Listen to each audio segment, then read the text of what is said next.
This is the Dollemore Daily, and I'm Jesse Dollemore. I hold here in my hot little hands a 25-page indictment. The people of the state of New York against the Trump Corporation, doing business as the Trump Organization, Trump Payroll Corporation, doing business as the Trump Organization, comma, Alan Weisselberg. Pretty good day yesterday. One step toward justice, one step toward consequence, and the Trumps are unhappy. Donald Trump, obviously, going on unhinged rants here and there. He's no longer on the Facebook or the Twitter, so it's not in our face. But he sent his emissaries. He sent his children out to make the rounds in the media, and they didn't do a very good job.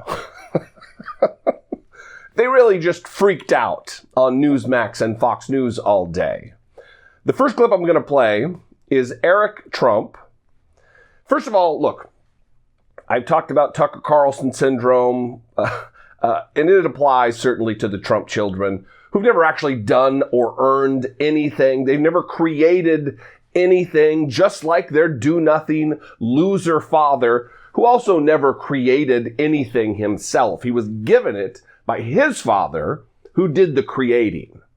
And they are still suckling at the teats of Fred Trump, both Donald and his children. And ostensibly their children will too. And they went on. It is remarkable, the art of projection that you're getting ready to witness, but it's also whataboutism. It's everything except accountability. Excuse making, poor me, we're the victims here. Everything you would expect out of the mouth of a whiny, entitled Trump. Here's Eric Trump on Fox News, and then we're going to move on to Koki Don. Are you concerned that they may send an indictment your way, your brother's way, or your sister's way? You know what, I'm not, Eric, because guess what? You know, we've always lived amazingly clean lives, and believe me, if they could have, they already would have, right? I mean, that's what they wanted. That was their end goal. You know, the difference is I'm not Hunter Biden. I'm not selling paintings to undisclosed people for $500,000 a piece. I'm not doing, you know, drugs in shady hotels. I'm not going out and soliciting prostitution, and I'm not going out and, you know, selling influence to Ukraine and China and having lavish trips paid for while, you know, my father's commander-in-chief. No, I'm not doing that. You know what we do? Don, Ivanka, and I live really, you know, nice, clean lives, and we work very, very hard. And guess what? Long before politics ever came into, you know, our lives, we were in the business world, and we were successful, and we worked very hard, and we lived clean lives. And it was very different than the Bidens, who were never in business until their father actually got into politics, and they've milked it for everything it's worth, and they still do it to this day. And, you know, Eric, where is the DA there? You know, when you have text messages of prostitutes and hard drugs and money laundering and all these other things that are on Hunter Biden's laptop that have been reported, you know, apparently reported so many different times, where's the district attorney and where is the attorney general? And do the scales of justice only go one way? And one, you knew it was going to go straight to Hunter Biden with these people. They're not refuting the evidence that's contained within this 15 or 25-page indictment that talks about other employees, not just Alan Weisselberg. It doesn't name anyone, but it outlines a scheme. It outlines that there's two sets of books. The actual books with the money they're actually paying their employees, and then the books that they send to the IRS to avoid taxes.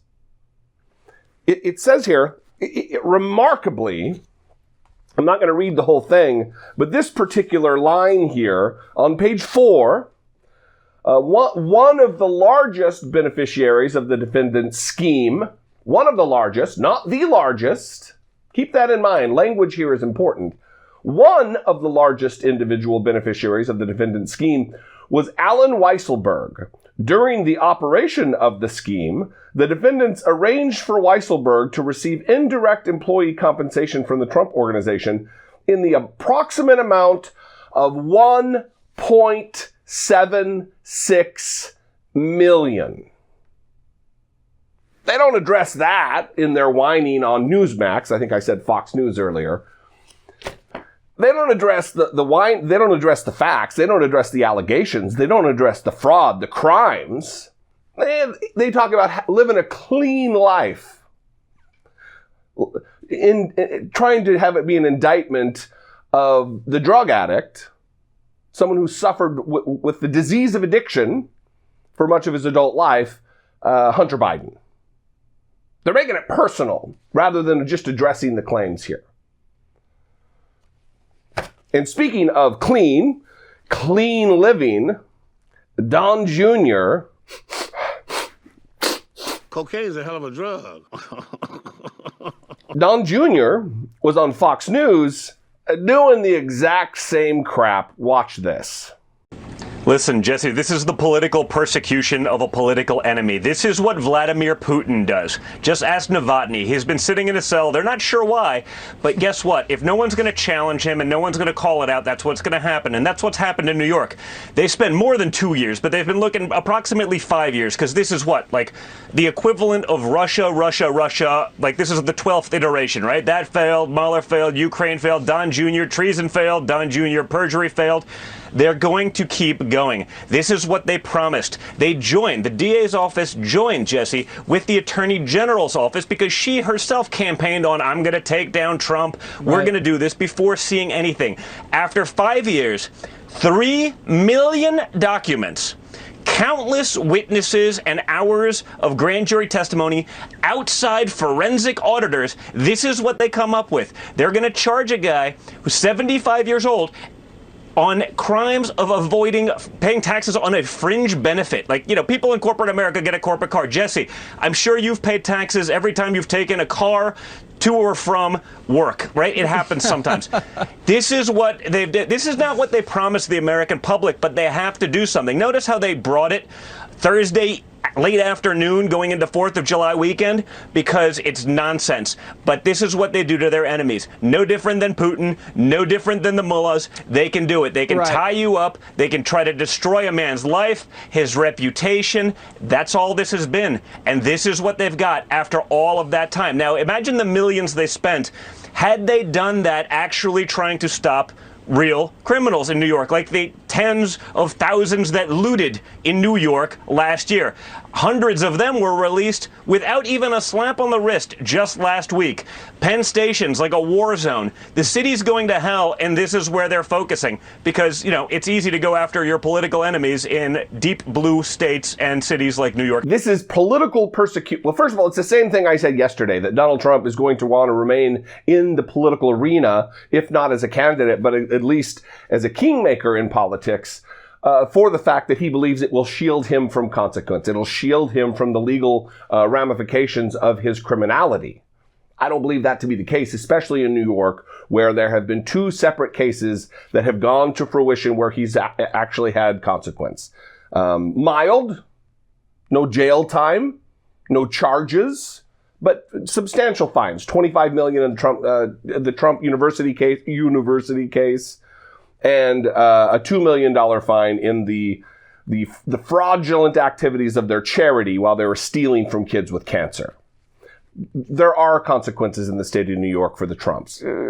Not the kind we want to see, but there are consequences. So for him to compare this situation with Russia and Alexei Navalny, who was poisoned with nerve gas and then thrown into a Russian prison, this is a public indictment with evidence, and you're whining about this is a political persecution, rather than none of the claims in the indictment are true.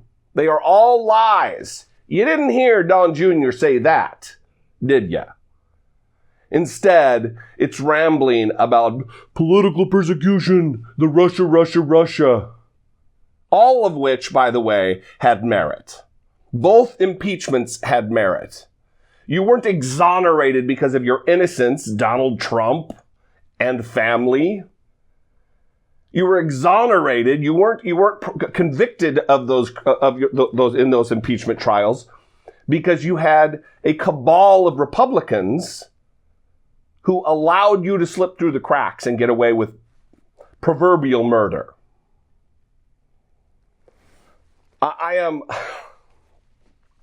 It is a remarkable thing that we've got these two dummies running interference for Donald Trump. This is the team. I'm looking at the screen cap of the video here. This is the team Donald Trump is. Well, it's all that's left. It's Dopey Don Jr., goofy, lurchy Eric Trump, and the My Pillow guy. That's the Trump team now. And the millions of unwashed, fawning fans, sycophantic fans across the country who have their Biden's not my president, Trump, no more bullshit, fuck your feelings flags. Ugh. That's your team, folks. That's your team if you're out there hate watching. Anyway, I would love to know what you think. At some later date, I'm going to go through this more thoroughly in a video, but it is extensive, and it needs proper attention.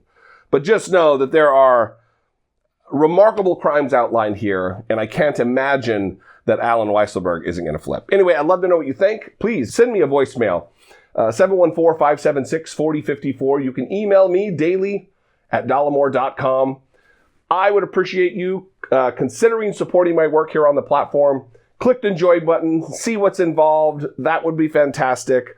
Follow me on social media, Twitter, Instagram, TikTok, and I'll see you next time. Until then, have a great weekend. Be genuine. Take care of one another.